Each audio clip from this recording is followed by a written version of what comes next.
The moment my phone screen lit up, I was in the kitchen heating up a glass of milk for my son. When I saw the text message, the spoon in my hand slipped, clattering into the saucepan. Scalding milk splashed out, burning the back of my hand with a sharp sting, but I could not feel the pain. The message was from my best friend Chloe. It contained only a photo and a question mark. The picture showed the silhouette of a black Range Rover. I knew that license plate all too well. Lucky 7. That was the birthday present my husband, Harrison, bought for himself last year. He claimed the plate was a symbol of endless prosperity. I had teased him for being tacky. But what made my heart stop was not the car. It was the people standing next to it. Harrison was wearing a navy blue cashmere overcoat, the one I had helped him pick out at Bellevue Square earlier this year. It cost $2,000.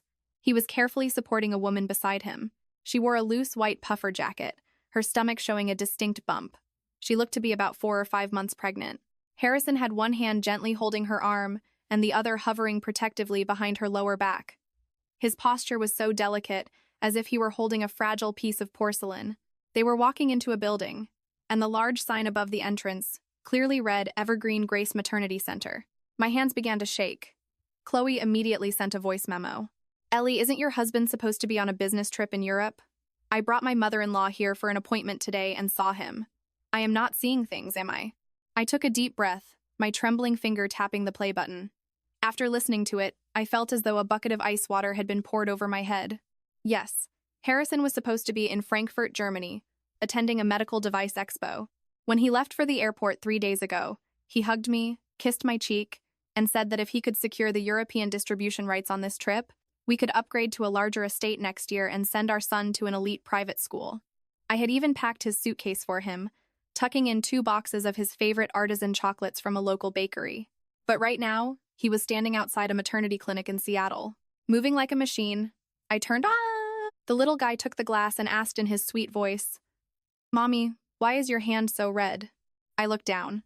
A large red patch covered the back of my right hand from the spilled milk, but I truly could not feel the physical pain. A place deep inside my chest hurt 10,000 times worse. "It is nothing. Mommy just bumped it by accident." I forced a smile, leaning down to kiss Leo on the forehead. "Be a good boy and drink your milk. Mommy needs to make a phone call." I hid in the master bedroom, locking the door behind me, and slid down the wooden doorframe until I hit the floor. I opened my phone and scrolled to my text thread with Harrison. His last message was from the night before, complaining that he had been walking the expo floor all day and his back was killing him. He had even sent a photo of his hotel room.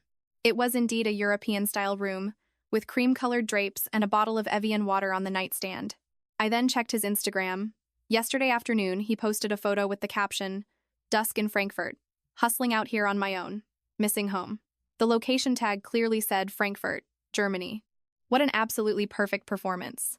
I dialed Harrison's number. It rang 6 times before he answered.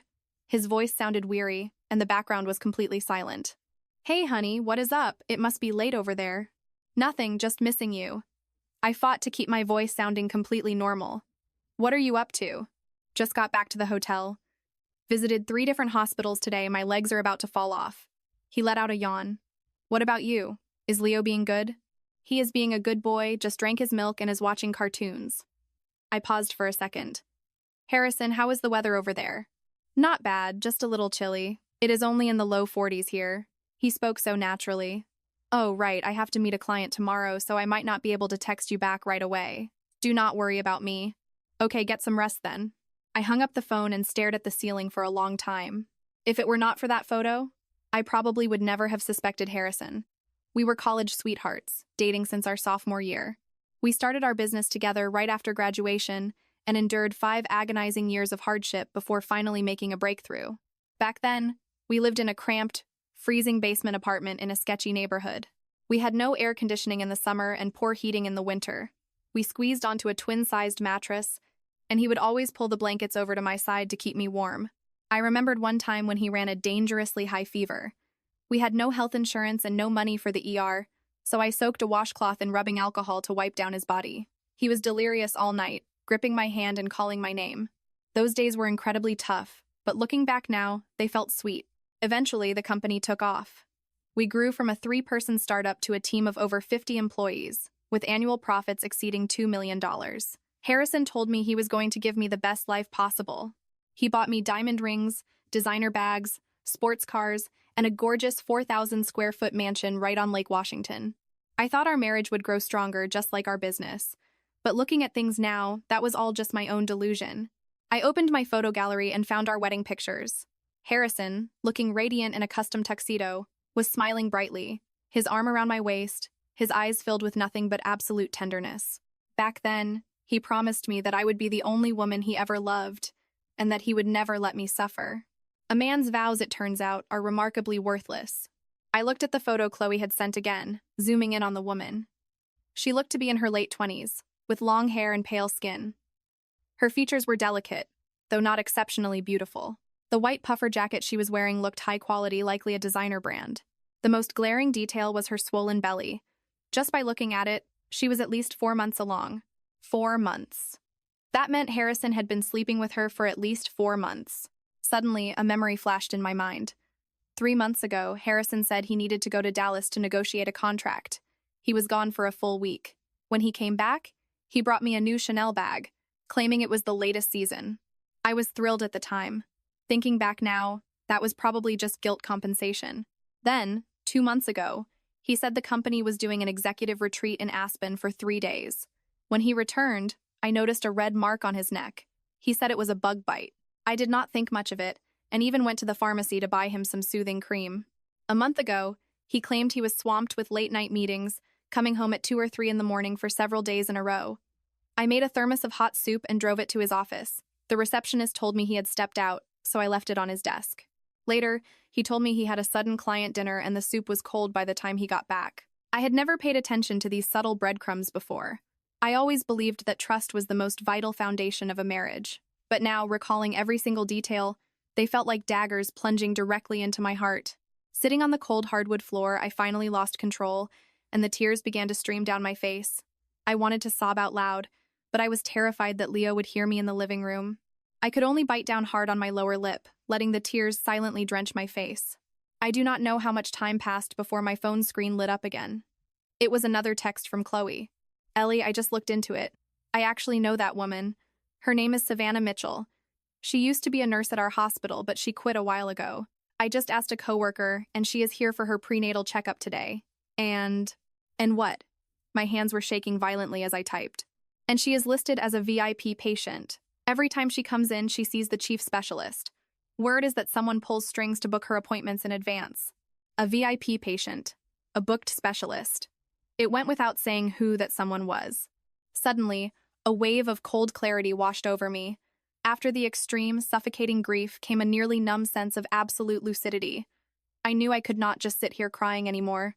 I had to do something. I stood up and walked over to my vanity mirror. The woman looking back at me had swollen, red eyes, a pale complexion, and messy hair. I grabbed a tissue, wiped my face, and dabbed on some concealer to hide the evidence of my tears. Then I picked up my phone and opened my contacts. I found a number saved as Mom Martha. Harrison's mother, Martha, was a classic blue-collar woman from a Rust Belt town in Pennsylvania. She had endured a lifetime of grueling physical labor, working double shifts at a diner to put her son through a state university. After Harrison made his fortune, he moved her to Seattle. But deep down, she was still that frugal, hardworking woman. She treated me wonderfully, always looking at me as if I were her own daughter. She bragged to anyone who would listen about how sensible and caring her daughter-in-law was. I hesitated for a few seconds before finally pressing send. I forwarded the photo Chloe had taken straight to my mother-in-law, followed by a text message. Mom, didn't Harrison say he was on a business trip in Germany? What is going on here? Less than a minute after the message went through, Martha's phone call came in. Ellie, what in the world is going on here? Martha's voice was frantic and furious, trembling noticeably. Mom, I really do not know. My voice sounded steady, even tinged with a hint of quiet grievance. Chloe went in for an appointment today and happened to see him with another woman, so she took a picture and sent it to me. I just called Harrison, and he swore he was in Germany. Bullshit, Martha cursed. It was the first time I had ever heard her swear. I raised that boy for 30 years. I know exactly what kind of crap he is trying to pull. Ellie, do not panic. Mom will handle this and get justice for you. Mom, please do not do anything impulsive. Maybe there is some sort of misunderstanding. I said this entirely on purpose. I knew perfectly well there was no misunderstanding. What kind of misunderstanding involves escorting a pregnant woman to a maternity clinic? Martha's voice grew increasingly agitated. You tell me where that hospital is. I am heading over there right now. Mom, it is already getting late. Why don't we just wait until tomorrow? Absolutely not. I cannot wait a single minute. Martha spoke with ironclad determination. Send me the address right now. I am going to see exactly which little tramp managed to seduce my son. I hung up the phone, forwarded the address of Evergreen Grace Maternity Center to Martha, and added one last message. Mom, please do not lose your temper when you get there. Let us just figure out what is happening first. After sending that message, I leaned back in my chair and let out a long, heavy exhale. I knew Martha's personality. She had a fiery, explosive temper and absolutely zero tolerance for betrayal. Decades ago, when Harrison's father had an affair, Martha did not hesitate for a second to file for divorce, choosing to raise Harrison completely on her own. She had absolute zero tolerance for cheating, let alone when the cheater was her precious son and the victim was her beloved daughter-in-law. Sure enough, half an hour later, Martha sent a voice memo. Ellie, I am at the clinic. I see Harrison's car. That little bastard. Watch me break his legs today. Immediately followed by another. I see them. The tramp just came out of the examination room. Harrison, that worthless piece of garbage, is carrying her purse for her. I gripped my phone, my heart hammering so hard it felt like it would leap out of my throat.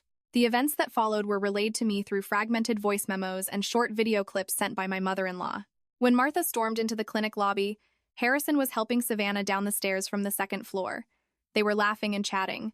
Harrison was holding a pharmacy bag, likely filled with prenatal vitamins and calcium supplements. Martha's furious roar made everyone in the massive lobby jump in shock. Harrison looked up, saw his mother, and the smile instantly froze on his face. He looked as if he had been struck by a paralyzing spell, frozen dead in his tracks. Martha bounded up the steps two at a time, marching right up to Harrison and delivering a vicious, resounding slap across his face.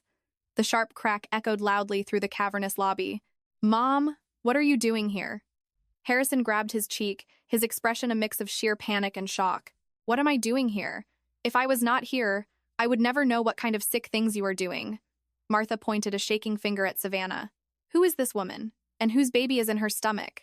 Savannah turned pale white with terror, shrinking behind Harrison and refusing to speak. Mom, it is not what you think. Harrison desperately tried to make an excuse. Not what I think? Then you tell me.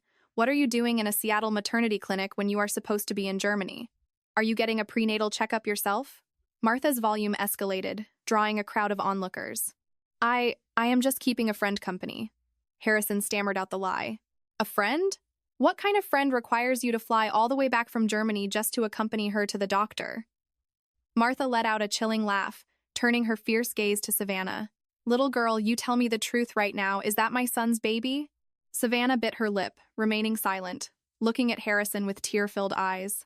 Right at that moment, the scene turned highly dramatic. Savannah's stomach seemed to cramp violently. She clutched her abdomen, her face twisting in agony as she doubled over. Harrison, my stomach hurts so much. Harrison panicked, quickly holding her up. What is wrong? Did my mom scare you? I think something is wrong with the baby.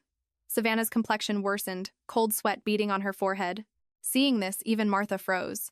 Despite her blinding rage, she could not just stand by and watch a pregnant woman collapse. She immediately yelled for a nurse, and a group of medical staff rushed over, scrambling to get Savannah onto a gurney and into the emergency room. Before Harrison followed them in, he glanced back at Martha, his eyes swirling with complex emotions. Standing in the hallway, Martha sent me a voice memo. Ellie, the tramp seems to be having complications. They took her into the ER. Do not worry, Mom is going to stand guard right here. I am going to get to the absolute bottom of this today. Listening to the audio, my heart was a chaotic mess of emotions. On one hand, I was deeply comforted that my mother-in-law stood firmly by my side. On the other hand, I dreaded how this explosive public scene would resolve. Most importantly, I had no idea what I was going to do next. Divorce?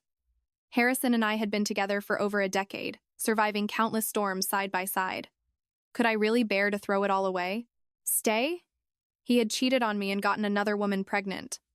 How could I possibly pretend that nothing had happened? I was trapped in a deep, agonizing internal conflict. Right then, my phone rang again. It was Harrison.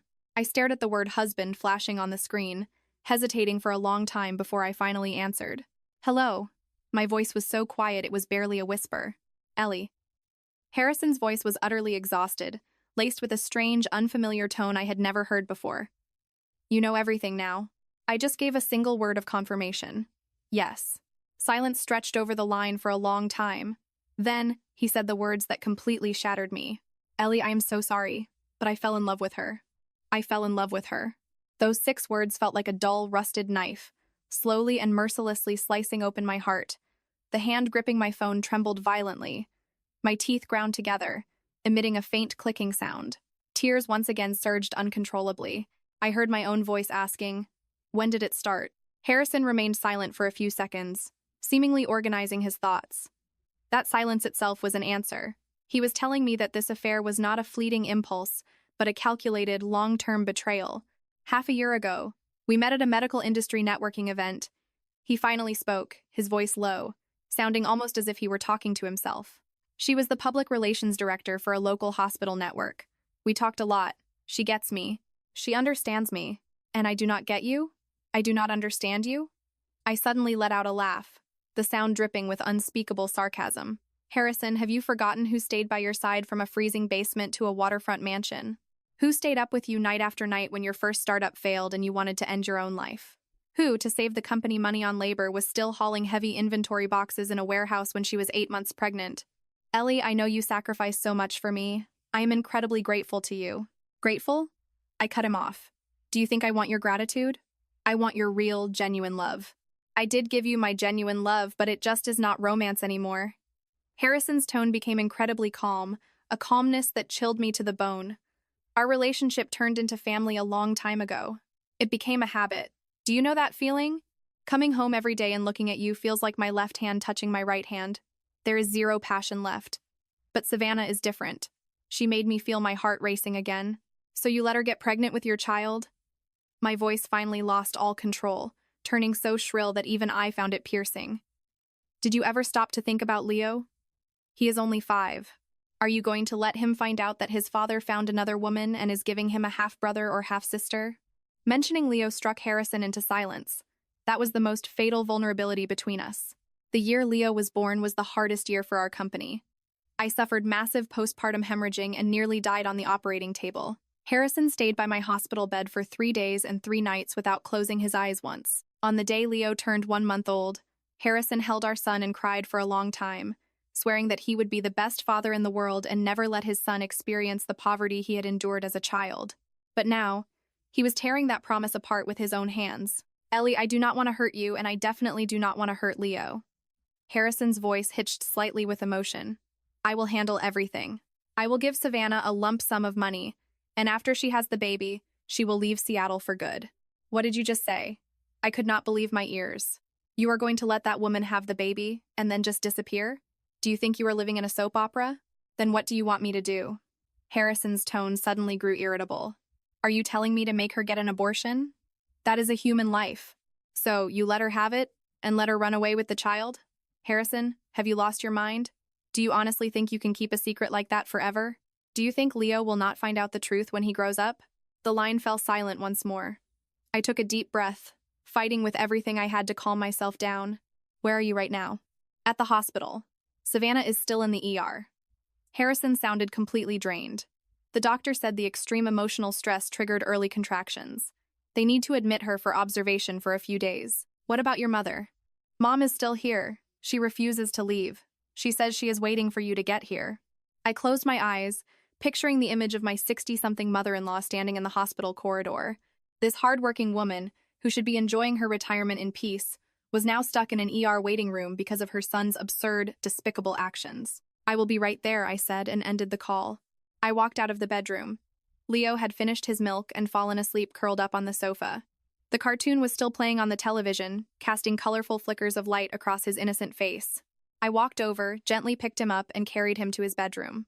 After laying him down and pulling the covers up, the little guy groggily opened his eyes and mumbled, "Mommy, when is Daddy coming home?" My eyes burned, and tears threatened to fall again. But I held them back, pressing a soft kiss to Leo's forehead. "Daddy will be home very soon. Go to sleep, sweetie."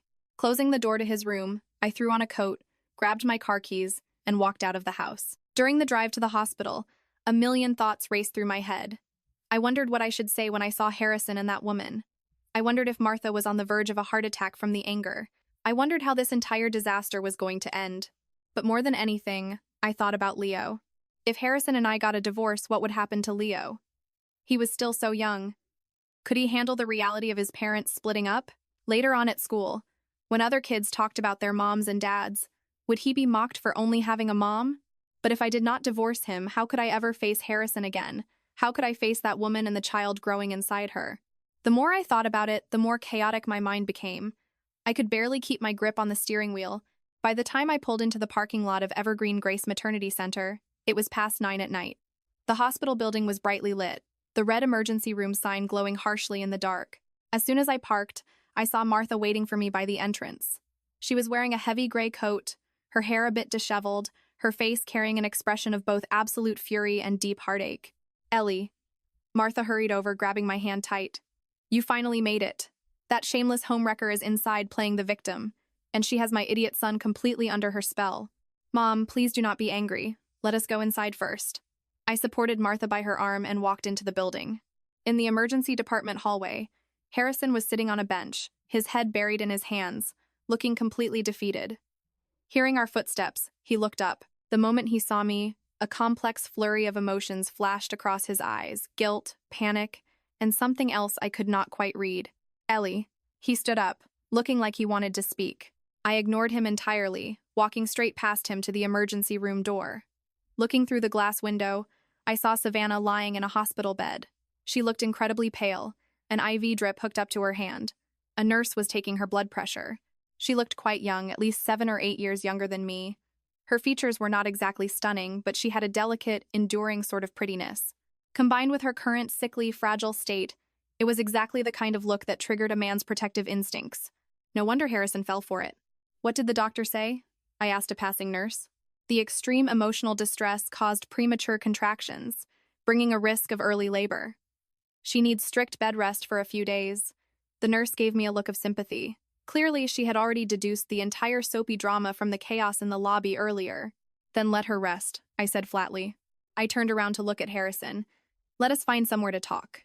Harrison nodded and followed me into the stairwell. It was dead quiet in there, with only the faint buzzing of the fluorescent lights above us. I leaned against the cinder block wall, looking at the man I had once loved so deeply, and suddenly found him entirely unrecognizable. "What is your plan?" I asked, getting straight to the point. Harrison kept his head down, staying silent for a long time before slowly opening his mouth. "Ellie, I know I completely wronged you, but things have already reached this point. I can only choose the path that causes the least amount of damage." "What path is that?" "I will break up with Savannah. I will give her a lump sum of money and make her leave Seattle. She will have the baby, but the child will never be a part of our lives." Harrison looked up at me. "We will keep living our lives. We will just pretend none of this ever happened." I genuinely could not believe my ears. "Are you being serious? I know this is incredibly unfair to you, but I truly do not want to lose this family." Harrison's eyes grew red. "Leo needs a complete home. I cannot let him grow up in a broken family." "Then why didn't you think of that sooner?" My volume suddenly spiked. "When you were out screwing another woman, why didn't you think about Leo needing a complete home? When you got that woman pregnant, why didn't you consider Leo's feelings? Now that everything has blown up in your face, you are using Leo as a shield?" "I am not using Leo as a shield. I truly regret everything." Harrison's voice rose too. "I know I made a massive mistake. I am willing to fix it. Just give me one chance, okay?" "Give you a chance?" I let out a cold, bitter laugh. "Harrison, do you remember what you said when you were proposing to me? You said you would only ever love me for the rest of your life, that you would never betray me. Did you forget all those words?" "I didn't forget, but you could not do it, right?" I finished the sentence for him. "Because you met a woman who made your heart race, because she made you taste the thrill of romance again. And me? I am just the worn-out wife who suffered through the trenches with you. I am just a boring, aging woman who cannot spark your interest anymore." "Ellie, please do not talk about yourself like that." "Then how do you want me to talk?" My tears finally broke through and spilled over. "Harrison, I have been with you for 12 years, from 20 to 32. I gave you the absolute best years of my youth. I lived in that freezing basement with you. I ate instant ramen with you. I pulled all-nighters working with you. To save you money, I did not even hire a postpartum nurse. I had my own mother fly out to take care of me. Why did I do all of that? Because I loved you. And how did you repay me?" Harrison was rendered completely speechless by my interrogation, standing there with his head hung low, like a child who had been caught misbehaving. Right then, the stairwell door pushed open. Martha walked in. She looked at the two of us and let out a heavy sigh. Ellie, Mom knows your heart is breaking, but I need to say something fair. I wiped my tears and looked at my mother-in-law. Harrison is a piece of garbage for doing this to you. Mom will absolutely not take his side. As she said this, Martha shot Harrison a venomous glare. But Ellie, at the end of the day, you two are Leo's parents. If you really get a divorce, what happens to Leo? He is still so little. Mom, you think I should forgive him too? I looked at Martha in sheer disbelief. I am not telling you to forgive him. I am telling you to think things through clearly. Martha's eyes reddened. Mom has lived through this. I know exactly how agonizing it is to be a single mother. When I raised Harrison all by myself, the amount of suffering and misery I endured, I do not want you to walk down that same dark path. But Mom, he cheated on me. He has another woman on the outside. He has another child. My voice was trembling violently. How can you ask me to just pretend nothing happened? I know it all. Martha walked over and grabbed my hands. But you have to think about what happens after the divorce. Can you guarantee you will find a better man than him? Can you guarantee Leo won't be traumatized? Ellie, in a woman's life, sometimes you just have to bow your head to reality. I stared blankly at my mother-in-law, suddenly feeling a profound sense of sorrow. So this is how the world works. Even your own mother-in-law, when faced with preserving the family structure, will urge you to swallow your pride and endure the humiliation. Because in their eyes, the essence of marriage isn't love, it is stability. As long as the man is willing to come back to the family, as long as the household can keep functioning, any sin can be overlooked. I understand. Let me think about it. I pulled my hands away, turned around, and walked out of the stairwell. I did not go to look at Savannah, nor did I speak another word to Harrison. I walked out the front doors of the clinic, standing in the freezing night wind. Looking up at the pitch-black sky, I suddenly felt incredibly, intensely alone. My phone buzzed. It was a text from Chloe. Ellie, how did it go? Are you okay? I did not reply. Instead, I opened my photo gallery and scrolled to a specific picture. It was taken 3 years ago, on Leo's first birthday. In the photo, Harrison was holding Leo, and I was leaning my head on his shoulder. Our family of 3 was smiling radiantly at the camera. Back then, I thought I was the happiest woman in the entire world. But now, everything had changed. I put my phone away and drove home. When I walked through the door, I stepped softly toward the nursery. I pushed the door open just a crack and peeked inside. Leo was sleeping soundly, hugging his favorite teddy bear tight, a faint smile lingering on his lips. He had no idea that a massive earthquake was about to destroy his little world. I gently closed the door and went back to the master bedroom, sitting on the edge of the bed in a daze. On the nightstand sat a framed photo of Harrison and me, taken on our 10th wedding anniversary. He had his arm around my waist, my head resting on his chest. Both of our smiles were so genuine. I picked up the frame, my fingers lightly tracing Harrison's face beneath the glass. This man. I used to love him so much. I loved him enough to give up everything for him. But now, he was the person who had wounded me the deepest. Should I forgive him? If he truly cut ties with that woman, if he really made her leave Seattle with the child, could we ever go back to the way we were? Or rather, even if we went back to the way we were, could I ever love him unconditionally again? These questions circled endlessly in my mind, keeping me awake the entire night. Early the next morning, I was jolted awake by the frantic ringing of my phone. It was Martha. Ellie, get to the hospital right now. Something happened. Martha's voice was panicked. My heart skipped a beat. What is wrong? That shameless tramp, she is gone. Martha lowered her voice. When the nurses did their morning rounds, they found her bed empty. All her things are packed and gone. Harrison's been calling her, but she will not pick up. Nobody knows where she went. I froze for a second, a dark sense of foreboding suddenly rising in my chest. Why would Savannah vanish out of nowhere? Was she too scared to face me, or was there some hidden agenda? I quickly washed up and rushed to the hospital. Both Martha and Harrison were in the empty hospital room. Harrison looked frantic, pacing and dialing his phone over and over, but clearly nobody was answering. Did she leave anything behind? I asked. Nothing. Took everything with her. Even grabbed her medical charts, Martha said. The nurses said she left late last night. Security cameras showed her walking out by herself. She didn't tell a single soul. I frowned, walking over to the window to look out. Down in the parking lot, Harrison's black Range Rover was still sitting there. That meant Savannah didn't leave in his car. Did she say anything to you? I asked Harrison. Harrison shook his head, his face looking awful. Her physical state was terrible last night. The doctor said she needed strict bed rest. Who could have predicted she would run off in the middle of the night? Why would she run? I stared straight into Harrison's eyes. Did you say something to her? What could I have possibly said? Harrison avoided my gaze. I just told her to focus on resting and getting her health back, and that we would figure the rest out later. Figure the rest out later. I scoffed. Harrison, did you promise her you were going to divorce me and marry her? Harrison's face changed instantly. I didn't. You didn't? Then why do you look so guilty? I pressed hard.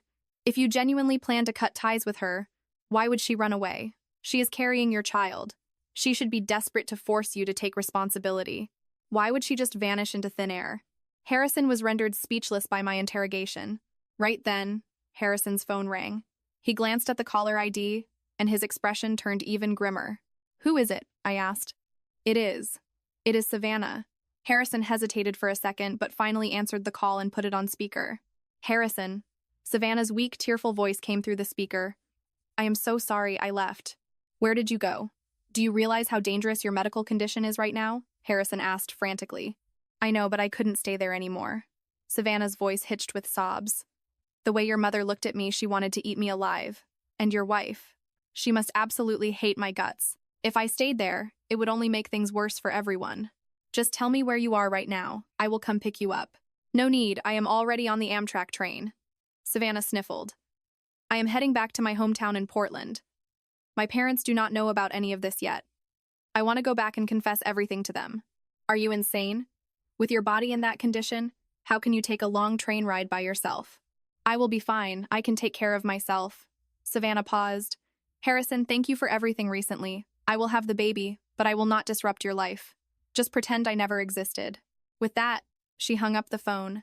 Harrison immediately dialed back, but the phone had already been turned off. A dead silence fell over the hospital room. I stood in place, watching Harrison look like a man who had just lost his soul, but I felt zero sympathy for him. On the contrary, I found the entire situation utterly laughable. A cheating husband, a mistress, a scandalous affair that should never have happened, ending in the most absurd way possible. Are you happy now? I looked at Harrison, speaking with ice in my voice. Harrison looked up, his eyes filled with sheer misery. Ellie, do you have to speak to me like that? Then how should I speak to you? I countered. Should I congratulate you for finally dodging a massive bullet, or should I comfort you and say how sorry I am that you lost your true love? Enough, Martha suddenly interjected. Both of you shut up. She looked at Harrison, then at me, and sighed. Now is not the time to be fighting. That girl is pregnant and ran off on her own. If something happens to her, that is a human life on the line. Then what do you suggest, Mom? I looked at Martha. Harrison, figure out a way to contact her immediately. Find out which station she is getting off at. We need to go pick her up, Martha ordered. No matter what, we need to get her settled safely first. We can deal with the rest of the mess later. Harrison nodded and began frantically making calls again. I stood to the side, watching this unfold, feeling an intense sense of absurdity. Clearly, this man was the one who cheated first. Clearly, that woman was the one who wrecked my home. Yet right now, everyone was obsessing over that woman's safety, treating her like the ultimate victim. Meanwhile, I, the actual lawful wife, was being painted as the cold, heartless villain. I turned and walked out of the hospital room. I was entirely done watching this pathetic circus. As I walked out the front doors of the clinic, I bumped into Chloe. She was wearing a camel-colored trench coat and carrying a large thermos. Seeing me, she hurried over. Ellie, what are you doing out here? I brought you some chicken soup. I figured you probably haven't eaten a thing. Chloe looked at me with deep concern. Why do you look so awful? Did you not sleep at all last night? I shook my head, remaining silent. Come on, let us go to my place. Chloe grabbed my hand. You are in no condition to go into the office. Just come rest at my house for a bit and you can tell me everything that happened. I hesitated, but eventually followed Chloe to her car. Once we got to her house, she poured me a glass of warm water, heated up the soup, and set it in front of me. I held the bowl, but I had zero appetite. Tell me, what exactly happened? Chloe sat across from me, looking at me seriously. I recounted the events of the previous night from beginning to end. I told her what Harrison had said, and I told her about Savannah sneaking out in the middle of the night. Chloe listened, staying silent for a long time. Ellie, do you want to hear my honest opinion? She finally asked. I nodded. I think there is something very wrong with this whole situation, Chloe said, her expression dead serious. Think about it. Since Savannah is already pregnant with Harrison's baby, why would she run? Under normal circumstances, wouldn't she use this exact opportunity to force Harrison to divorce you? I froze. I genuinely hadn't thought that deeply about it. And doesn't this strike you as strange? Chloe continued. Harrison told you he met Savannah half a year ago at a medical networking event. But as far as I know, Savannah hasn't been working at our hospital network for very long, only a couple of years. Before that, she was working at some private clinic down in Los Angeles. I have no idea why she suddenly packed up and moved to Seattle. Are you saying? I am just saying some things might not be exactly what they appear on the surface. Chloe looked right at me. Ellie, have you ever considered the possibility that Savannah approached Harrison with a specific motive? I furrowed my brow. I had never considered this angle. In my mind, Savannah was just a standard gold digger, lusting after Harrison's money and status, which was why she seduced him. But hearing Chloe lay it out like this, I suddenly felt that things might actually be far more sinister. What are you thinking? I asked. I cannot say for sure yet. Chloe shook her head. But I strongly advise you to run a background check on Savannah. Find out exactly where she comes from. Also, you should quietly look into the recent financial records of Harrison's company. See if there are any massive anomalies. You think Harrison might be getting scammed? I am not completely sure, but the possibility is there. Chloe looked at me earnestly. Ellie, you are a brilliant woman. Do not let the emotional betrayal blind you. Right now, the absolute most important thing is protecting your assets and Leo's future. As for Harrison and that woman's disgusting drama, let them deal with the fallout themselves. I sat in silence for a long time, eventually nodding. Chloe was right. I could not just let myself be destroyed like this. I still had Leo to raise. I still had my own life to live. I absolutely could not allow a scumbag husband and a shady mistress to ruin my entire existence. I pulled out my phone and pulled up the contact info for a private investigator. This detective was someone I knew from my old days working as a journalist. He specialized in investigating extramarital affairs and corporate financial disputes. I hesitated for a few seconds before hitting the dial button. Hello, Detective Vance. This is Eleanor. I have a situation and I need your help. The low, gravelly voice of Detective Vance came through the line. Miss Eleanor, long time no see. Tell me what you need. I need you to look into someone for me. I tried my best to keep my voice steady. A woman named Savannah Mitchell. She used to work at Evergreen Grace Maternity Center here in Seattle. She might be heading down to Portland right now. I need to know absolutely everything about her background. Where she came from, what she has done in the past, and who she associates with. Not a problem, Vance agreed crisply. Give me 3 days. I will dig up her entire family tree. There is one more thing. I hesitated, but forced myself to say it. I need you to discreetly look into my husband's company. I need to know if there have been any unusual financial anomalies in the past 6 months, especially large wire transfers. The line went quiet for a few seconds. Vance's voice turned cautious. Eleanor, are you expecting? I suspect something is very wrong. I didn't offer a lengthy explanation. Just run the checks. I will cover whatever the fee is. Understood, Vance said, asking no further questions. I will give you an update in 3 days. I hung up the phone and leaned back into the sofa, exhaling a long, heavy breath. Chloe handed me a glass of warm water, looking at me with deep concern. Are you absolutely sure you want to dig all the way to the bottom of this? I took the glass and took a sip. I refused to be the clueless idiot kept in the dark anymore. But Ellie, have you considered?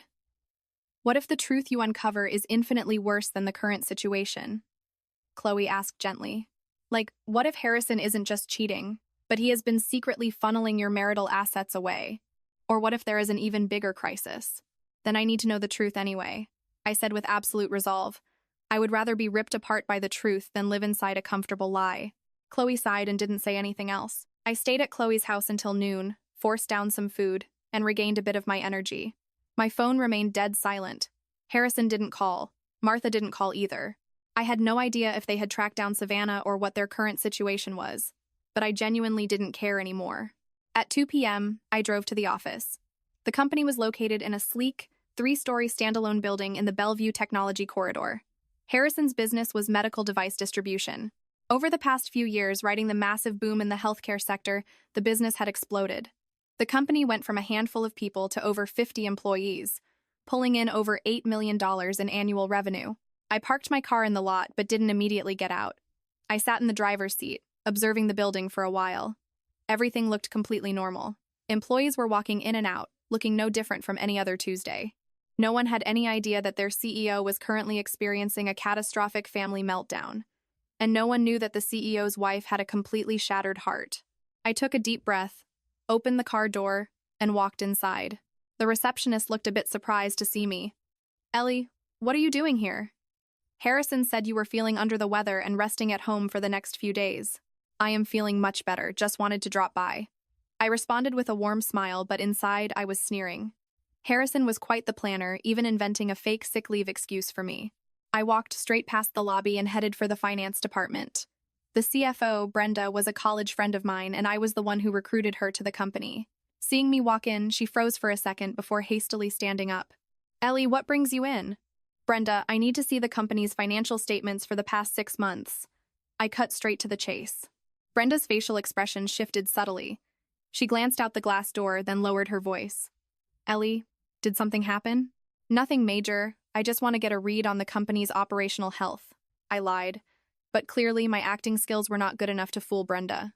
Ellie, did you and Harrison get into a massive fight? Brenda looked at me with deep concern. I heard a rumor that Martha caused a huge scene at a hospital yesterday. What exactly is going on? It seemed the gossip had already started circulating. I offered a bitter smile, deciding there was no point in hiding it from her. Brenda, I won't lie to you. Harrison has a woman on the outside, and that woman is pregnant with his child. The color instantly drained from Brenda's face. What? Harrison? That is impossible. He has always treated you so well. I thought it was impossible too, but the evidence is sitting right in front of me. I pulled out the chair across from her desk and sat down. That is exactly why I need to know if there is any abnormal cash flow in the company recently. I am terrified he might be secretly transferring assets to set up a life with that woman. Brenda fell silent for a few seconds, then gave a firm nod. Hold on, let me go get the ledgers. She opened the fireproof safe and pulled out a thick stack of financial reports, spreading them out in front of me. This is the cash flow for the last 6 months. See for yourself. I took the reports, flipping through them page by page. I had a degree in accounting. Even though I had been a full-time stay-at-home mom for the past few years, I hadn't lost my core financial literacy. I analyzed the records meticulously, verifying the destination of every single large expenditure. The first few months looked completely standard. Payroll, vendor payouts, tax remittances, all standard operational expenses. But starting in the 3rd month, I spotted a glaring anomaly. There was an outgoing wire for $150,000.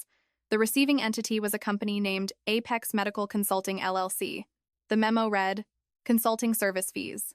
I flipped further ahead and found 3 similar wire transfers. The total payout amounted to $500,000. Brenda, what exactly is this Apex Medical Consulting? I asked, pointing at the line item. Brenda leaned over to look, her expression hesitant. That is a project Harrison handled personally. He said he hired a consulting firm out of Los Angeles to do market research and channel expansion. The fees were definitely on the high end. Have you actually seen the contract for this consulting firm? I have. The contract is totally legitimate. It has official corporate seals from both parties, Brenda said. But I always felt something was off about it. We have never partnered with external consulting firms like this before. Plus, $500,000 is an incredibly massive fee for research. Do you still have a copy of the contract? Can I see it? Brenda nodded, retrieving a folder from her filing cabinet and handing it to me. I reviewed it carefully. The legal clauses looked completely standard, and the scope of work was laid out clearly, but one tiny detail caught my eye. The contact phone number on the contract had a Seattle area code, not a Los Angeles area code. I pulled out my phone and dialed the number. It rang 3 times before a woman answered. Hello, Apex Medical Consulting. How can I help you? Hi. I am calling from the accounting department at Kendall Medical. I just want to verify some details regarding our previous consulting contract. Could you confirm if your company is registered in Los Angeles? The line went silent for 2 full seconds. Then the woman replied, Yes, we have our main office in downtown LA. However, I am currently out of state on business. If you need an in-person meeting, we can schedule something for next week.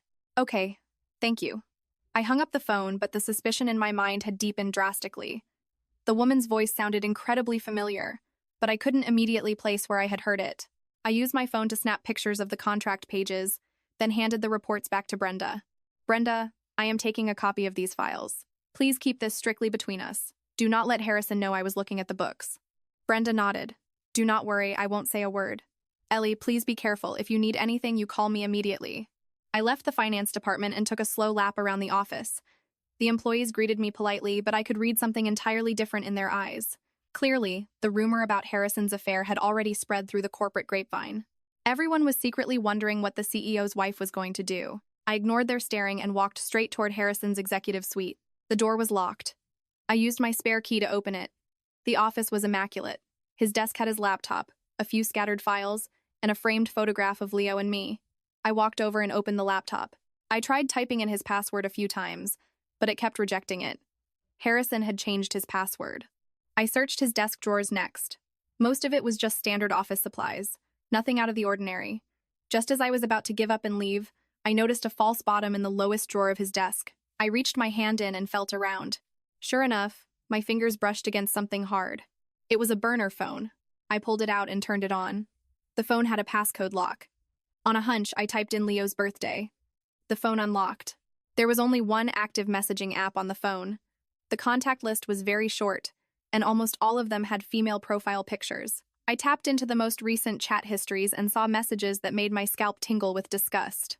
Besides Savannah, Harrison was maintaining explicit, ongoing relationships with at least 3 other women. The chat logs were filled with incredibly vulgar language and screenshots of Venmo and wire transfers. The amounts ranged from a few hundred to several $1,000s. My hand gripped the phone, shaking with rage.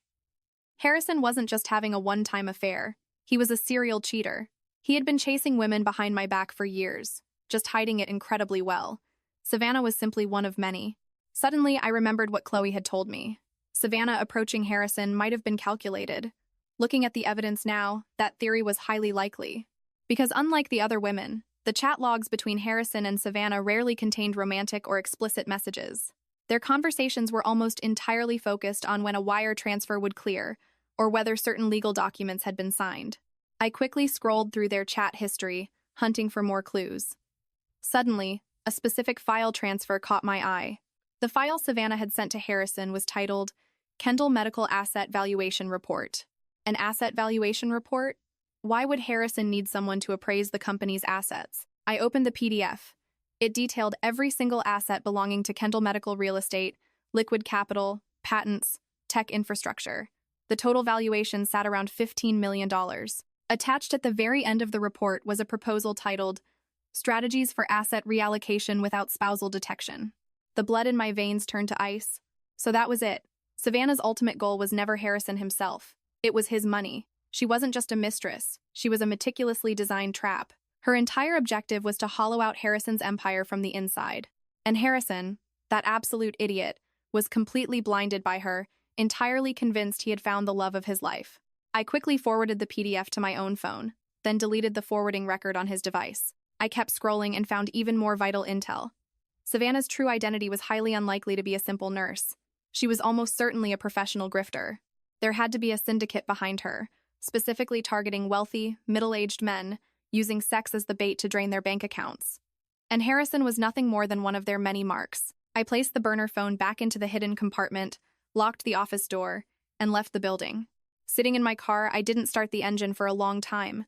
My mind was an absolute hurricane. A million fragments of information were colliding, making it impossible to think clearly. Harrison was a serial cheater. Savannah was a professional fraudster. Her target was Harrison's money. Harrison was actively planning to hide assets, and I had been entirely clueless about all of it. Stacking these facts together forced me to face a brutal reality. I wasn't just facing my husband's betrayal. I was facing an impending financial apocalypse. If Harrison's assets were successfully transferred, if the company collapsed, what would happen to Leo and me? The waterfront mansion we lived in, the cars we drove, the savings in the bank, all of it could evaporate overnight. I needed to act immediately. I pulled out my phone and dialed my attorney. Attorney Sterling was the husband of a college classmate of mine, specializing in family law and high-net-worth divorces. Attorney Sterling, I want to consult with you about filing for divorce. Ellie, you finally saw the light. Sterling's tone carried a hint of knowing inevitability. I always felt there were underlying issues between you and Harrison. I just didn't expect it to reach this point. I need you to do 3 things for me, I said, cutting the pleasantries and getting straight to the point. First, investigate every single asset registered under Harrison's name: real estate, vehicles, corporate equity, bank accounts. See if there are any signs of liquidation or transfers. Second, start drafting a divorce settlement. I want full primary custody of our son, and I want more than 50% of the assets. Third, if necessary, prepare to file for a temporary restraining order to freeze all financial accounts. Sterling went silent for a few seconds. Ellie, are you serious about this? I am dead serious, I replied. Also, I strongly suspect Harrison is actively attempting to hide assets as we speak. I need you to move as fast as possible. All right, I understand, Sterling replied briskly. I will get my team on it first thing tomorrow morning. However, Ellie, I must warn you. If your hunch is right and he is already moving money, you need to secure hard evidence immediately. Once the capital goes offshore or into untraceable LLCs, clawing it back is incredibly difficult. I know. I have already secured some preliminary evidence. I will compile it and send it securely to your office. After hanging up, I leaned back against the headrest, closed my eyes, and took a deep, shaky breath. Too much had happened today. So much that I barely had time to process any of it. From discovering the affair, to Savannah fleeing, to finding the burner phone and the asset concealment plan, every plot twist was like a heavy blow to my chest, leaving me gasping for air. But I had no time to grieve. I had to pull myself together and wage an all-out war to protect myself and my son. I started the engine and drove home. By the time I pulled into the driveway, it was already dark. Our nanny had picked Leo up from kindergarten, and he was currently in the living room building Lego sets. Seeing me walk in, he ran over excitedly and hugged my legs. Mommy, where did you go today? I missed you so much. I crouched down, wrapping my arms tightly around his tiny body. Smelling the faint scent of baby shampoo on his hair, I almost burst into tears again. Mommy had to run some errands, but I am back now. I kissed his forehead. Is Leo hungry? Mommy will make you dinner. The nanny already made me dinner. I ate a whole bunch. Leo proudly patted his stomach. Mommy, look, my tummy is totally round. I laughed, the dark clouds in my mind temporarily parting. I played with Leo for a while. After coaxing him to sleep, I sat alone in my home office and booted up my laptop. I took the photos of the Apex contract, the screenshots of the valuation report, and the chat logs from Harrison's burner phone, compiling them all into a highly encrypted folder. Then, I started searching public records for Apex Medical Consulting LLC. The corporate registry showed the company was incorporated just 1 year ago, based in downtown Los Angeles. The registered agent was a man named Richard Vance, not the detective, but a serial LLC registered agent whose name was attached to dozens of shell companies. It was definitely a front. I then searched for Savannah Mitchell. The internet yielded almost zero footprint, just a couple of generic LinkedIn updates showing short stints at random clinics. She bounced around endlessly. She was a total ghost. Her identity was a total enigma.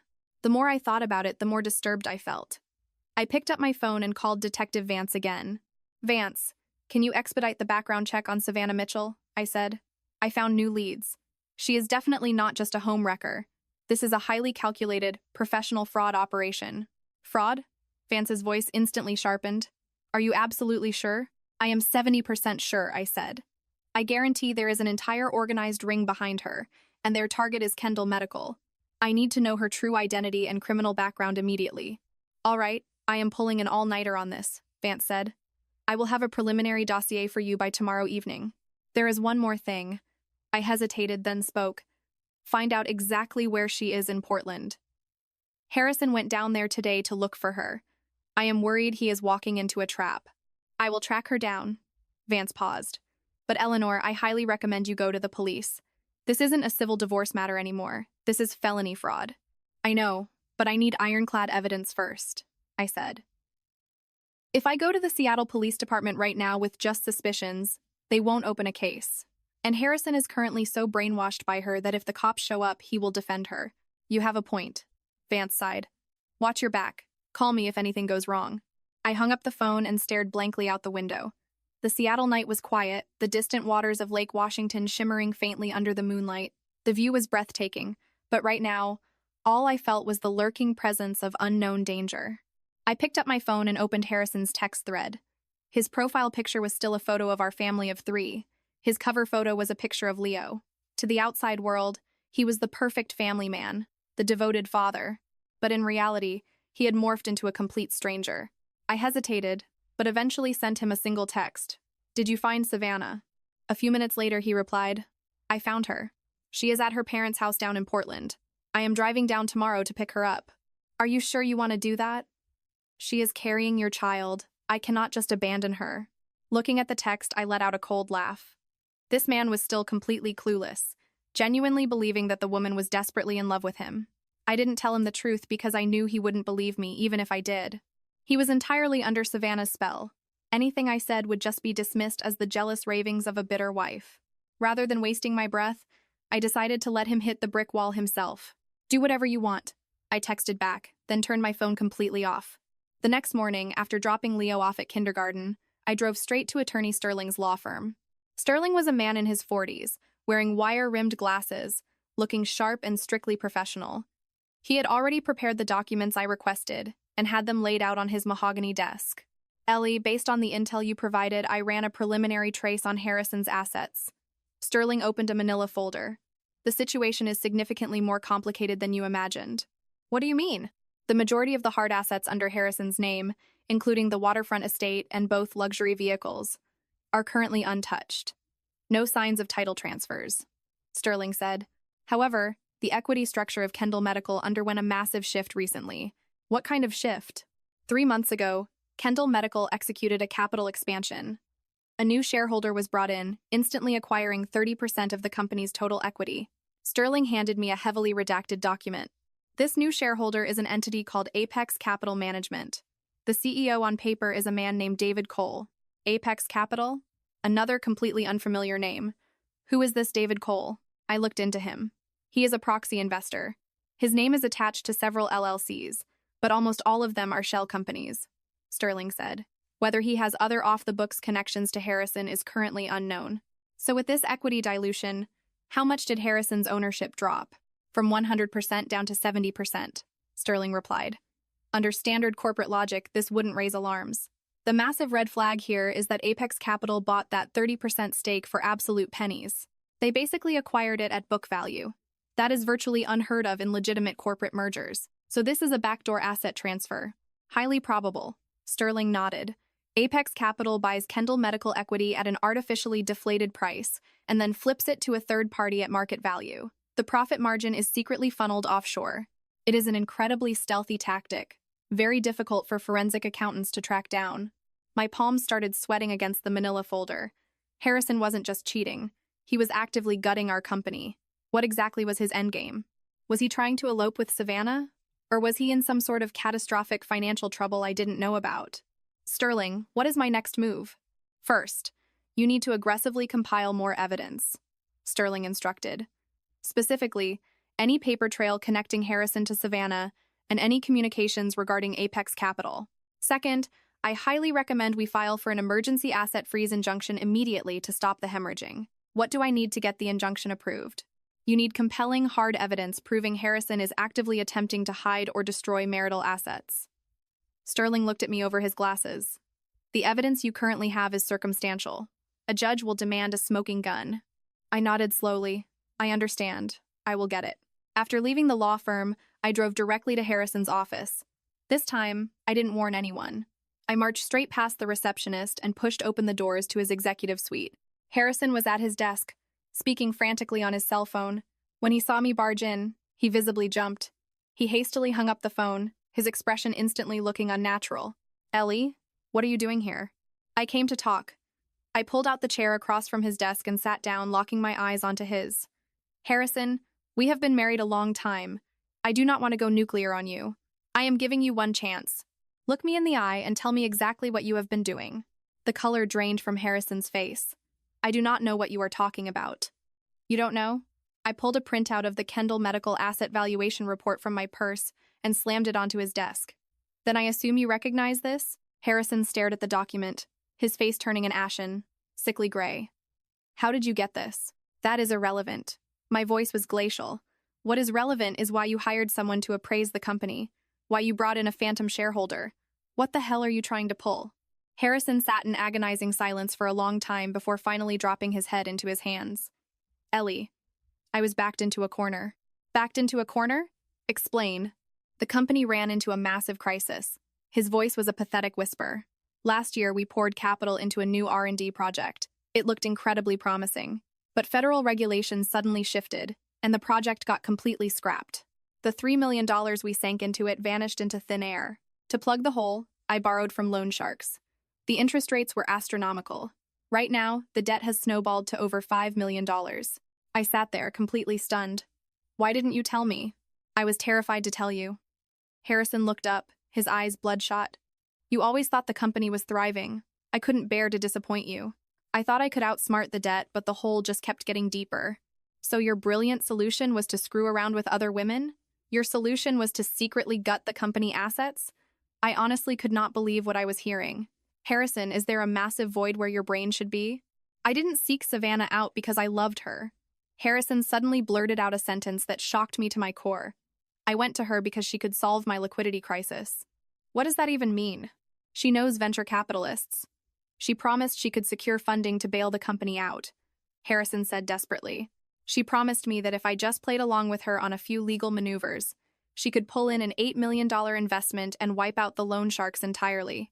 Finally, the pieces clicked into place. Savannah had played the role of the savior from day one. She discovered Harrison was drowning in toxic debt, so she dangled the bait of a massive corporate bailout, luring him step by step into her trap. The so-called romance was nothing but psychological manipulation. And Harrison, this arrogant, self-proclaimed brilliant businessman, swallowed the bait whole. And you actually believed her? I stared at him with pure disdain. You risked your entire company, your entire family, betting on some phantom $8 million bailout? I had no other choice. Harrison's voice cracked with despair. If I do not pay back the loan sharks, those people are going to kill me. You have no idea who these guys are. Then answer me this. Did Savannah ever actually secure a single dime of funding for you? Harrison looked down, remaining silent. The silence was the answer. She conned you, right? I said coldly. She has absolutely zero capability to fund you. She merely exploited your desperation, tricking you into signing away 30% of your equity. The second she extracts enough value, she is going to vanish off the face of the earth. Harrison's shoulders began to heave. He buried his face in his hands, letting out a muffled, agonizing sob. Watching him break down, I felt zero sympathy. I felt nothing but a bottomless ocean of disappointment and rage. This man was once the love of my life, the man I wanted to grow old with, but his own stupidity and boundless greed had burned everything to the ground. I stood up, turned around, and headed for the door. Ellie! Harrison called out. Can you please give me one more chance? I stopped, but I didn't turn around. Harrison, I gave you chances, I said. When you cheated on me the first time. When you chose to lie to my face. When you signed the company away to a total stranger. You exhausted every single chance you ever had. I walked out of the office and slammed the door shut, locking his pathetic sobbing behind me. In the hallway, a few employees saw me storm out and quickly lowered their heads, pretending to type frantically on their keyboards. I ignored them, walking straight to the elevator. As I walked out of the corporate building, a cold, heavy drizzle had begun to fall. The icy rain hit my face, clearing my chaotic mind just a fraction. I pulled out my phone and texted Detective Vance. Did you find anything? Vance replied almost instantly. Massive breakthrough. Savannah Mitchell isn't her real name. Her birth name is Samantha Lawson. She is a convicted felon who served 3 years in federal prison for wire fraud. After she got out, she changed her name and went right back to the grift. Her specific demographic? Wealthy, middle-aged business owners just like your husband. I stared at the screen, the rain blurring my vision. It was all an elaborate con. And Harrison was drowning in the deep end, completely incapable of saving himself. What should I do? Should I fold my arms and watch him get absolutely destroyed by this woman? Or should I intervene and try to salvage the wreckage of my family? I stood on the concrete steps outside the building, frozen in place as the rain grew heavier. The screen of my phone was slick with water, but Vance's message burned into my retinas like a branding iron. Samantha Lawson, convicted fraudster. Suddenly, a news article from 3 years ago flashed into my memory. A sophisticated, organized crime ring targeting middle-aged executives. The syndicate employed highly attractive young women to use emotional manipulation to drain victims' bank accounts. At the time, I had even joked with Harrison, telling him to watch his back so he wouldn't get scammed. He had wrapped his arms around me and laughed. With a wife as amazing as you, why would I ever look at anyone else? Looking back, the irony was nauseating. I wiped the rain from my face and dialed Vance. Vance, are you absolutely certain? Savannah Mitchell is Samantha Lawson? 100% certainty. Vance's voice was rock solid. I pulled her federal records and background checks. She legally changed her name, but her social security number is identical. No escaping that. 3 years ago in Miami, she conned a real estate developer out of roughly $700,000. She got sentenced to 3 years, but got out in 2 on good behavior. Does she operate with a crew? Yes. Based on the old case files, she belongs to an underground syndicate out of the West Coast. 12 members, highly compartmentalized. They have scouts, fake angel investors, and cleaners who handle the legal blowback. Samantha's role is the bait. She isolates the mark and establishes the emotional leverage. So is she active with the crew again? Highly likely, Vance said. Fraudsters like her have an incredibly high recidivism rate. Once you are used to making fast, untraceable cash, you do not go back to working a 9 to 5. Furthermore, I tracked her spending in Seattle over the past 6 months. She frequents ultra-high-end establishments. Her burn rate vastly exceeds the salary of a former nurse. Does she have local accomplices in Seattle? Still investigating. But I strongly suspect that Apex Medical Consulting is a front operated by her crew, Vance explained. The CEO on paper is a professional proxy, but the puppet master pulling the strings is either Samantha or her boss. I took a deep breath. The situation was infinitely darker than I had anticipated. Vance, can you ping her exact location in Portland right now? Harrison drove down there today. I am terrified he is going to get hurt. I am tracking her down right now. Vance paused. But Eleanor, I strongly urge you to involve law enforcement. This has escalated way past marital infidelity. This is organized crime. I know, but I need ironclad evidence first, I said. If we trigger an investigation now with zero hard proof, the police won't act, and Harrison is so brainwashed he will actually lie to protect her. You have a point, Vance sighed. Watch your back. Keep your phone on. I hung up, got into my car, and turned the heater on full blast. I took off my soaked coat and wrapped myself in a blanket I kept in the back seat. My brain was firing on all cylinders. The board was set. Samantha Lawson was a career grifter. Her target was Kendall Medical's assets. Harrison, desperate due to bad investments and toxic loans, swallowed the hook. But here was the missing link. How did Samantha know Harrison was financially desperate? How did she target him with such surgical precision? Somebody had to be feeding her insider information. I realized there had to be a mole. Someone high up inside Kendall Medical, someone with access to highly confidential financial data, was colluding with Samantha. Who could it be? Brenda, the CFO? Tyler, the VP of Sales? Harrison's personal assistant? Any of them were possibilities. But I had no proof. I shifted the car into drive and headed home. The entire drive, I agonized over my next move. Going to the cops without a smoking gun would tip off the syndicate. Doing nothing meant Harrison would sign away the rest of the company. I needed a flawless strategy. When I got home, I took a scalding hot shower and changed into dry clothes. Leo was still at school. The house was dead quiet. I sat on the sofa, turning on the TV just for the background noise, but I couldn't focus on the screen. My mind was picturing Harrison and Samantha in Portland. Was Harrison currently signing away the remaining 70% of his equity? Had Samantha already secured the cash and prepared to flee the country? The anxiety became unbearable. I grabbed my phone and called Harrison. It rang endlessly. No answer. I called again. Still no answer. Panic started setting in. I found the contact for Tyler, Harrison's assistant, and dialed. Tyler, did Harrison head down to Portland today? Do you know his itinerary? Yes, Ellie.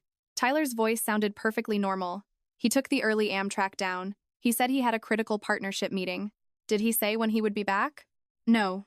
Just said it might take 2 or 3 days. Tyler paused. Ellie, is everything okay? Everything is fine, just checking in. I hung up the phone. The dread in my stomach intensified. Harrison's trip to Portland was allegedly to pick up Savannah, but in reality he was likely walking into a room full of syndicate enforcers. If they forced him to sign corporate transfer documents while isolated down there, he would be completely helpless. I had to go to Portland. I looked at the clock. 2:30 p.m. If I drove down I-5 right now, I could make it before dark. I packed a quick overnight bag, called the nanny and asked her to stay late and watch Leo, and then jumped into my car, speeding straight toward Oregon. The entire drive, I rehearsed what I would say. Confronting him with the fact that Savannah was a fraudster wouldn't work. He would think I was being vindictive. Showing him Vance's dossier might just make him think I forged the documents. I decided I wouldn't show my hand immediately. I would observe from the shadows and see exactly what play Samantha was running. I pulled into Portland just past 6 p.m. I booked a cheap motel room and immediately called Harrison. This time, he picked up. Ellie. His voice sounded utterly drained but relatively safe. Where are you? Did you find Savannah? I found her. I am at her house. Harrison said. Her parents are here too. We are discussing the next steps. What next steps? Regarding the baby, Harrison's voice was evasive. Her parents want us to get married as soon as possible to make the child legitimate. My knuckles turned white as I gripped the steering wheel. And what did you tell them? I haven't agreed to anything yet. I told them I need time to think. Harrison sighed heavily. Ellie, I know I destroyed us, but the baby is innocent. Harrison, do not make any permanent decisions yet. I forced my tone to remain completely neutral. Give me the address. I am coming to you. We are going to sit down and talk face to face. You are in Portland? Harrison sounded genuinely shocked. I just pulled into town, I said. Text me the address. I am heading over right now. Harrison hesitated, but a moment later my phone pinged with an address. I put it into my GPS. The location was a rundown apartment complex in a gritty industrial neighborhood on the outskirts of Portland. This immediately struck me as bizarre. Given Samantha's lucrative career as a grifter, she should have plenty of cash. Why would her parents live in a dump like this? The only logical explanation was that this was a staged safe house used specifically to run the con. Her real headquarters was somewhere else. I parked down the street from the complex, walked up to the designated unit on the 4th floor, and knocked.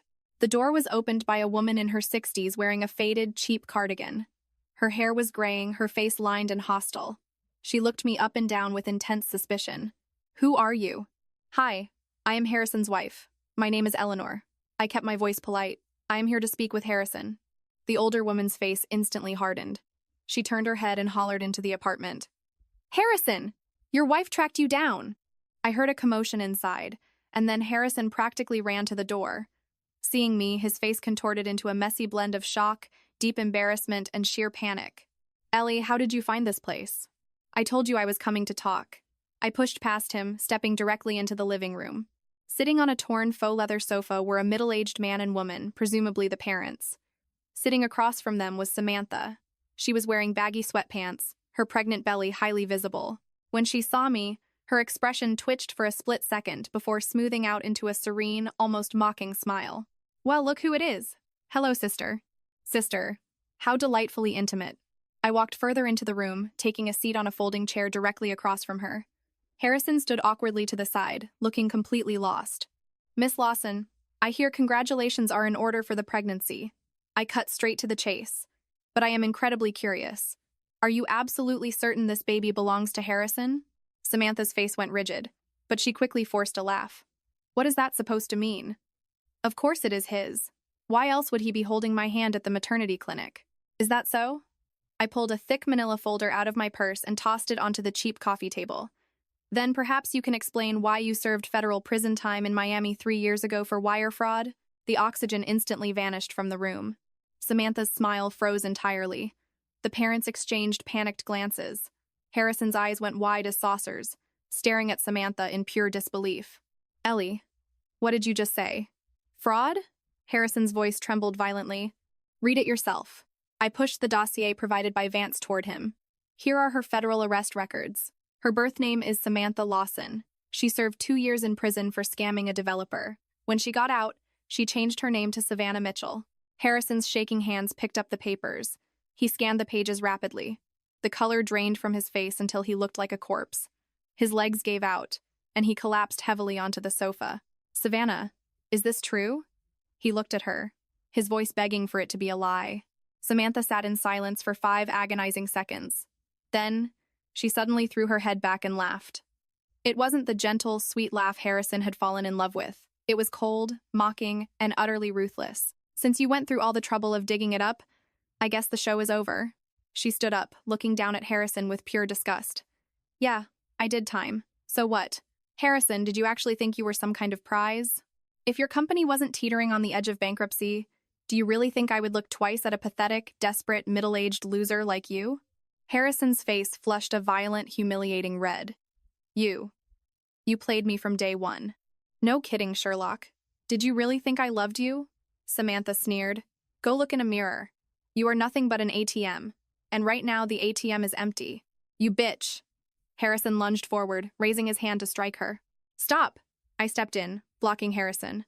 Hitting her solves absolutely nothing. Samantha's parents had already jumped up, shielding her. The older woman pointed a crooked finger directly at Harrison's face. You lay one finger on her and I will gut you right here. The room descended into absolute chaos. Right at that moment, Samantha's phone rang. She glanced at the screen, her face turning serious. She stepped out onto the balcony, spoke quietly for a few seconds, and walked back inside. The mocking smirk had returned to her face. All right, playtime is officially over. Samantha looked dead at Harrison. Those asset transfer documents you signed, they are legally binding. 30% of Kendall Medical's equity now belongs to an LLC that I control. As for those loan sharks you owe $5 million to, good luck paying them back. You are on your own. Harrison looked like he had been struck by lightning. What are you talking about? Those documents were just collateral for the investment capital. Collateral? God, you are naive. Samantha laughed cruelly. Read the fine print, idiot. It was a straight equity transfer. You signed the papers, you had them notarized. They are bulletproof. Even if you drag me to court, you cannot undo a legal signature. Harrison's face went from red to chalk white. His knees buckled and he dropped to the floor, kneeling on the cheap carpet. Watching him break, I felt a complex surge of emotions. Part of me was deeply disgusted by his unfathomable stupidity, but another part of me felt a cold pity. He had spent 10 years building his company, only to hand 30% of it to a criminal because he wanted to feel young again. Samantha, do you honestly think you won this? I stood up, staring directly into her eyes. You are making a massive mistake. Samantha raised an eyebrow. Oh? Enlighten me. Your mistake is underestimating me. I pulled my phone out of my pocket and tapped the screen. The audio recording of the last 10 minutes began to play. I recorded every word you just said. I stated coldly. Your admission of fraud. Your admission that the equity transfer was a scam. This audio file alone is enough for the FBI to reopen your file and throw you back in federal lockup. Samantha's face finally cracked with genuine fear. You recorded me? That is not all. I took a step forward. I also have the digital footprints tracking your communications with the rest of your syndicate. That Apex Medical Consulting shell company? I already handed the wire transfer records over to my attorneys. The authorities already have the entire paper trail. Samantha's face morphed into a mask of pure, venomous hatred. She glared at me, her chest heaving. You think you can take me down? She hissed. Let me tell you something, sweetheart. The people backing me are not people you want to mess with. Is that right? I offered a razor-thin smile. Then tell your bosses to come find me. I turned to the pathetic mess on the floor. Get up. Haven't you humiliated yourself enough for one day? Harrison scrambled to his feet, trembling so violently he could barely walk. He followed me out the door like a beaten dog. Walking down the concrete stairwell, he nearly tripped twice. I grabbed his arm, dragging him toward the car in total silence. Get in. I unlocked the passenger door. He slumped into the seat, burying his face in his hands. I started the engine and tore out of the neighborhood, getting back onto the highway heading north toward Seattle. The car was entirely silent. He stared out the window into the pitch-black night, looking like a hollow shell of a human being. I kept my eyes fixed on the road. There was nothing left to say. He needed to process the catastrophic reality of his own actions. Once we merged onto I-5, Harrison finally spoke. Ellie, I am so sorry. I didn't respond. I am a complete monster. His voice was raw and broken. I shouldn't have doubted you. I shouldn't have fallen for her lies. I shouldn't have. Shut up. I cut him off. Apologizing is entirely meaningless right now. You need to focus on how to fix this apocalyptic mess you created. Can the company even survive? He looked at me with terrified eyes. 30% is gone. I do not even know if I can protect the remaining 70%. The $5 million you owe to the loan sharks. The interest is compounding daily. If you do not pay them back soon, what do you think they are going to do to you? I asked coldly. Harrison remained dead silent. But it is not entirely hopeless, I said. My lawyer already filed an emergency injunction. A judge froze a portion of your personal assets to prevent further bleeding. I also went to the authorities. The FBI is looking into Samantha and her shell companies. If we can claw back that 30%, Kendall Medical might survive. Really? A desperate glimmer of hope flickered in Harrison's eyes. Do not celebrate yet. I threw a bucket of ice water over him. Even if the company survives, you and I are not okay. Harrison, I am bailing you out of this disaster, but that does not mean I forgive you. The hope vanished from his face. I know. I do not expect you to ever forgive me. You absolutely do not deserve forgiveness, I stated. But I refuse to let Leo lose his father, and I refuse to let this family be destroyed by some street hustler. Once this nightmare is officially over, we are going to sit down and discuss our future. I didn't speak another word for the rest of the drive. The car sped through the Oregon night. I had no idea what the road ahead looked like, nor did I know where Harrison and I would end up, but I knew that whatever happened, I would survive. I wasn't just fighting for myself anymore. I was fighting for Leo. We arrived back in Seattle past midnight. I dropped Harrison off at his mother's house and drove back to our empty mansion. Laying in bed, I tossed and turned, entirely unable to sleep. My phone buzzed. It was a message from Detective Vance. Eleanor. Massive update. I identified Samantha's boss. The guy running the syndicate is Vic Rossi. Vic Rossi runs one of the largest illegal sports betting and loan sharking operations in the Pacific Northwest. He uses a chain of payday loan fronts to wash the money. The loan sharks Harrison borrowed that $5 million from? They kick up directly to Vic. I stared at the screen, a freezing chill running down my spine. None of this was a coincidence. Samantha and Vic Rossi. One is the bait, the other holds the debt. They engineered a flawless pincer movement. They targeted Harrison specifically to devour Kendall Medical whole, and Harrison walked right into the slaughterhouse. I dialed Attorney Sterling immediately. Sterling, this is much bigger than we thought. Have you heard of a man named Vic Rossi? Sterling's voice was groggy from sleep, but the name instantly woke him up. Vic Rossi? The Seattle mobster? His voice spiked in volume. How did you cross paths with him? Harrison's loan sharks report to him, I said, and Samantha Lawson works for him. The line went dead silent for a full 10 seconds. Eleanor. Sterling exhaled heavily. This just went from a messy divorce and corporate fraud to federal racketeering. Vic Rossi is a ghost. He is completely insulated. And rumor has it he has half the local judges in his pocket. Are you absolutely certain you want to go to war with him? The loan sharks report to him, I repeated. He holds the debt. I will start pulling favors to look into Rossi's corporate holdings, Sterling said. But Eleanor, tread incredibly carefully. Rossi doesn't play by courtroom rules. He breaks legs. I understand. I hung up the phone and stared at the ceiling. The moonlight filtered through the blinds, casting prison bar shadows across the duvet. I remembered the early days. Harrison and I living in that freezing basement, dreaming of making it big.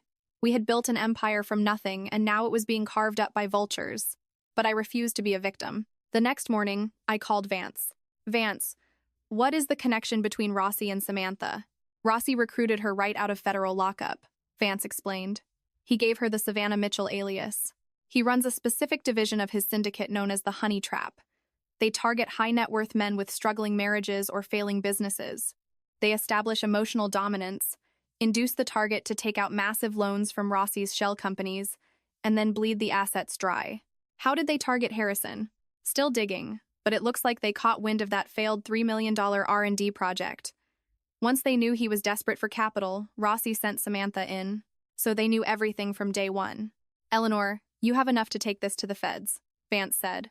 Do not try to play chess with the mob. Take the evidence to the FBI or the Seattle Police Department's Organized Crime Division. If you try to outsmart Rossi alone, he will crush you. I know, I said. I am going today. I dressed in a sharp, conservative suit, applied minimal makeup, and gathered every piece of evidence I had: the USB drive with the audio recording, the Apex Capital documents, the burner phone, chat logs, and Vance's background dossier. I drove straight to the Seattle Police Department headquarters downtown. I asked to speak with someone in the Organized Crime Division and was introduced to Detective Carter, a veteran investigator who looked like he had not slept in a decade. I laid the entire story out on his desk. Carter listened in silence, taking meticulous notes. When I finished, Carter looked at the pile of evidence. Mrs. Eleanor, you just handed us a silver platter. We have been trying to build a RICO case against Vic Rossi for 3 years, but he isolates himself through shell companies. This direct link between his loan sharking operation and Samantha Lawson's extortion ring gives us exactly what we need for wiretaps. Will you arrest her? We will begin surveillance immediately, Carter said. But we cannot arrest her yet. We need to catch her and Rossi coordinating the takeover of your husband's remaining equity. That proves the conspiracy. What do you need me to do? We need you to go back to being the clueless, forgiving wife. Carter leaned forward. We need Rossi to believe that Harrison is still isolated, desperate, and under their control. You need to fake a reconciliation with your husband. If Rossi thinks Harrison is panicking, he might scrub the operation. If he thinks Harrison is complacent, he will move in for the kill. Fake a reconciliation? I know it is a brutal ask, Carter said softly, but it is the fastest way to get Rossi on tape. I closed my eyes and took a deep breath. I will do it. I drove to Martha's house. She opened the door, pulling me inside. Ellie, what is happening? Harrison won't come out of his room. I walked upstairs and knocked on his door. It opened a crack. Harrison looked like a ghost. I walked in and shut the door. I went to the police. The Organized Crime Division is taking the case. Harrison's head snapped up. They need us to run a play. I laid out Carter's instructions. We have to pretend we are working through our marital issues. You have to act like you are still entirely under their thumb, ready to hand over the rest of the company to save yourself. We have to fake getting back together? Harrison whispered. For the cameras, I said coldly. If you want to save your company and avoid going to prison for corporate negligence, you will do exactly what Detective Carter says. Harrison nodded slowly. I understand. For the next month, Harrison and I put on an Oscar-worthy performance. We moved back in together. We ate dinner together. We slept in the same bed with a wall of pillows between us, never touching. To the outside world, we were a couple healing after a rough patch. Behind the scenes, Harrison wore a wire. Vic Rossi finally called a meeting. He wanted Harrison to sign away another 40% of Kendall Medical in exchange for forgiving the $5 million debt. The meeting was set at Rossi's private underground poker club in downtown Seattle. The night of the meeting, I sat in my living room staring at the clock. Leo was asleep. The house was dead quiet. At 10:30 p.m., my phone buzzed. It was a text from Harrison. The bait is taken. They bought it. I exhaled a breath I felt like I had been holding for a month. 2 weeks later, the sting was executed. Detective Carter called me on a Tuesday morning. For your safety, I need you and your husband to leave Seattle for the next 48 hours. We are executing the raid this afternoon. I packed a bag, grabbed Leo, and told Harrison we were going to the San Juan Islands. We checked into a quiet waterfront lodge. That evening, as Leo slept, Harrison and I sat on the balcony, looking out over the dark waters of the Puget Sound. Do you think they got him? Harrison asked quietly. They got him, I said. My phone rang. It was Carter. It is done. Carter sounded exhausted but victorious. We raided Rossi's club, the Apex Shell offices, and 3 safe houses. Rossi, Lawson, and 12 other associates are in federal custody. We recovered the servers. We have the paper trail. It is over. Tears welled up in my eyes. Thank you, detective. We also found Rossi's blackmail ledger, Carter added. Your husband was the only mark who fought back. Most of these guys just let Rossi bleed them dry until they declare bankruptcy. You saved him. I hung up the phone and looked at Harrison. They got them. Harrison closed his eyes, tears slipping down his cheeks. Thank you, Ellie. I turned my gaze back out to the water. The storm was over, but the wreckage remained. 3 months later, we sat in a federal courtroom. Vic Rossi and Samantha Lawson sat at the defense table. The prosecution outlined a staggering $150 million criminal enterprise. I testified. Harrison testified. When the verdict came down, Vic Rossi was sentenced to life in federal prison without the possibility of parole. Samantha Lawson received 15 years. As the bailiffs led Samantha away in handcuffs, she turned and looked at me. There was no mocking smirk left, just the hollow, dead stare of someone who knew her life was over. I met her gaze without blinking, until the courtroom doors swung shut behind her. We won the war, but the casualties were severe.